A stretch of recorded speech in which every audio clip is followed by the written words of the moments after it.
Hi, I'm Leon Lovelace, and this is Unstoppable Force. Now, earlier today, I tried to shoot a video, and I tried to shoot it twice, and it fucked up. Now, I was gonna talk about the Washington State teachers going on strike. So I'm gonna have to reshoot that, but I tried to shoot it twice, and I fucked it up. So, just the mental aspect of shooting a video and trying to be authentic, and then having to do it over it's a little frustrating. So I didn't want to do it 3 times in a row because it's just a mental aspect of just having to do the same thing again because you fucked it up while trying to be authentic. It's a mental hurdle I didn't want to really tackle today. But I do want to talk about what the DNC did just a few days ago. This is from truthdig.org. Sorry, truthdig.com. But it's about the DNC changing their rules. And a few lefty media outlets talked about how the DNC changed the rules and how they're getting rid of their super delegates. But of course, whenever you look into it, they're not getting rid of their super delegates. It's just that they're not letting them vote on the first round of voting.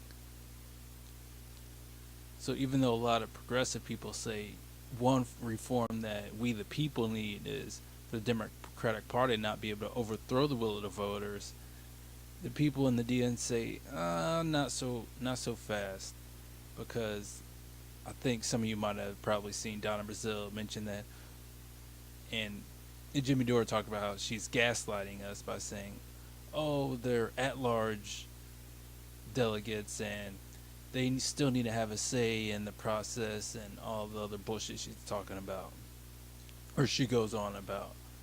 Because they do have a big say because they're actually legislators that are actually able to write up policy and vote on policy. So for a lot of these just corporate Democrats to say, oh, well, these delegates need to have a say is fucking bullshit because they could place just a regular vote for whichever person they want to win the Democratic primary for the presidential candidate is just fine as a regular voter, but for them to say they need to have as much power as 10,000 regular people is fucking outrageous and undemocratic.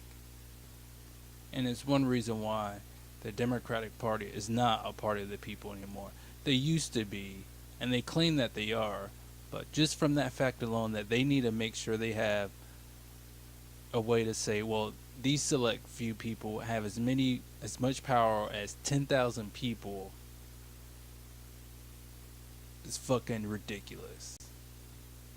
But this is interesting because the article talks about how the DNC made some changes, but some of the changes the DNC aren't able to enact because some of these changes have to be made by the state governments. But I'll continue, or I'll start right here. The adopted DNC rule changes also included policies to make its presidential nominating contest more participatory and transparent. For caucuses, it urged state parties to allow any eligible voter showing up to register to take part, to allow voting early by an absentee ballot or dropping one off and leaving instead of spending hours there, and release the state raw vote totals, not the mathematical allocation of delegates, to the process's next stage, which isn't the same as popular vote count. For primaries, rule changes urge those states adopt same-day party registration and voting. And then it continues right here. Of these moves, only the restraint of nomination power over the super delegates has teeth. Caucuses are run by state parties and not the DNC. The state parties can do what they want. Primaries are run by state governments and regulated by legislators, not the state parties nor the DNC. Changing those access rules means passing new voting and election laws. So even though the DNC made a move to try to appease the progressives that may be still be in the Democratic Party or just left and trying to get them back in,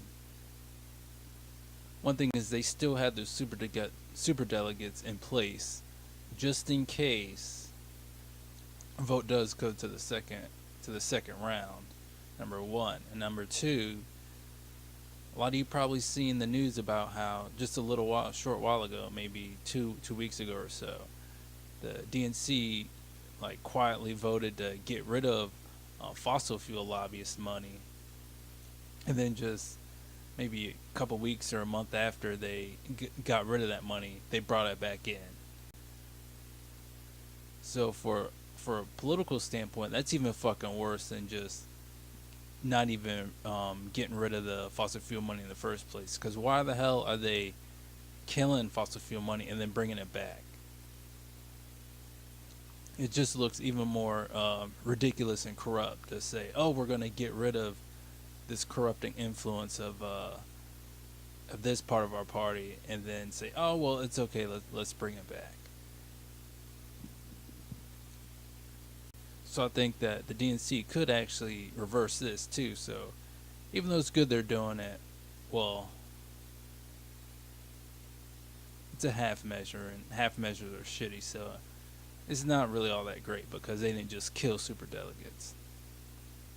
Then also just reveals when you read this article and think more of all the other ways that the Democratic Party cheated Bernie Sanders and the people of the Democratic Party, is that state by state people progressives need to win seats in all these different state legislators so we can actually get these laws passed to open up the primaries for all these states, because I think several states have closed primaries. You got to be registered in that party, and we got to have same day registration and same day voting to make sure that we really need to switch and not just have same day voter registration, but we also need to have automatic voter registration where whenever anybody becomes a legal citizen in the United States, or people get out of jail, or whenever people turn 18 years old, they're automatically registered to vote where they currently live, because that's one reason why they're able to suppress the vote, because people that kind of just wait and they don't really give a shit about politics for the most part, and they have to wait to be motivated because they're poor, they're working class people, and they're not that interested in it. A lot of times they're the ones going to be left out whenever all of a sudden they hear about a Bernie Sanders type candidate who excites them, and no, look at what happens. You live in New York and you can't vote for Bernie Sanders because you had to register to be in the Democratic Party 6 months ahead of a time. It's not just that you had to be registered, but they make you register 6 months ahead of time. And that's as draconian as the fucking Republicans. And they do that to make sure all the corrupt politicians keep their fucking power. So there's still a lot of work that needs to be done to fix our corrupt political system.